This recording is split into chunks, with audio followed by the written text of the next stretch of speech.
ప్రాణం తీసిన మాంజా బైక్పై వెళ్తున్న వలస కూలి మెడకు తగిలి తీవ్ర గాయం, ఆసుపత్రిలో చికిత్స పొందుతూ మృతి.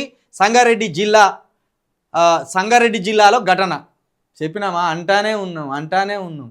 చైనా మాంజా వల్ల ప్రాణాలు పోతున్నాయి. సిపి గారు కావచ్చు, పోలీస్ బాసులు కావచ్చు, పోలీస్ వ్యవస్థ కావచ్చు, లేదా అంతకంటే ముఖ్యంగా మన ముఖ్యమంత్రి గారు, మీరే హోంమంత్రి, చైనా మాంజా వల్ల మొత్తానికి ఓ వలస కూలి ప్రాణం పోయింది.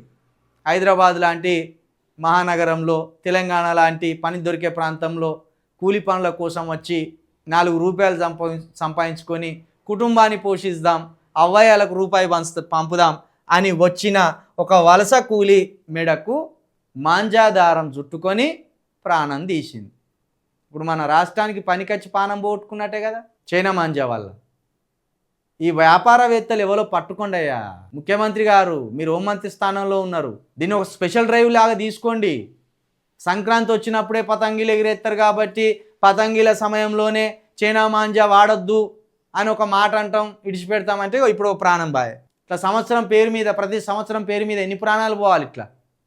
ఇప్పుడు ఈ నెలలోనే ఏం తక్కువ 10 మంది దాకా చైనా మాంజా బారిన పడి చనిపోయింది. ఒక స్పెషల్ డ్రైవ్ తీసుకొని చైనా మాంజా ఎవడెవడు కొంటాడు, ఎవడెవడు అమ్ముతాడు, వాళ్ళని అదుపులోకి తీసుకోరాదండి. ఉచితార్థంగా ఒక వలస కూలి ప్రాణం బాయ్.